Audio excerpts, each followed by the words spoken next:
Hello दोस्तों।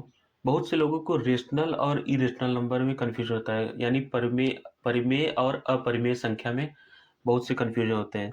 तो आइए इस वीडियो में समझेंगे रेशनल और इरेशनल या परिमेय या अपरिमेय संख्या क्या होता है। तो आइए देखते हैं। पहला देखते हैं रेशनल नंबर। परिमेय संख्या। तो जो रेशनल नंबर या परिमेय संख्या होता है वो पी अपॉन क्यू के फॉर्म में होता है, जहाँ क्यू जीरो के बराबर नहीं होता, Q not equal to zero.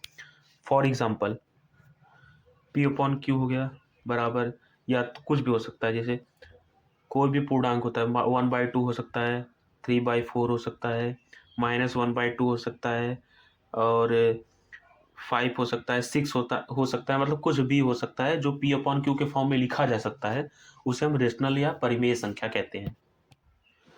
Rational number जो होता है जिस उसका डिवाइड करने पर वह या तो समाप्त हो जाते हैं या तो रिपीट होते रहते हैं। जैसे मान लीजिए एग्जाम्पल है 1/2, तो इसका जब हम डिवाइड करेंगे तो ये 0.5 आएगा ना, तो यहाँ पे ये समाप्त हो चुका है। ठीक है, अब दूसरा एग्जांपल लेते हैं, जैसे 1/3, तो ये आएगा, ये रिपीट होता रहेगा।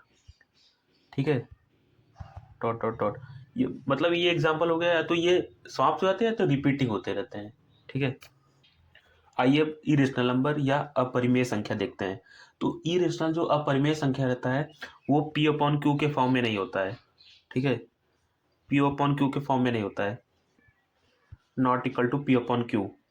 जैसे फॉर एग्जांपल √2, √3, पाई, कोई एक्सपोनेंशियल हो गया, मतलब कुछ भी। और इरेशनल जो नंबर होता है वो कभी समाप्त नहीं होता है, और ना ही ये कभी रिपीट होते हैं, दोहराते हैं। ये इनफाइनाइट नाइट तक जा सकते हैं। ठीक है, तो ये हो गया रेशनल और इरेशनल, परिमेय और अपरिमेय संख्या। तो इसी तरह की और भी जानकारी जानकारी के लिए हमारे साथ जुड़े रहें और हमारे चैनल को लाइक, शेयर एंड सब्सक्राइब करें। धन्यवाद।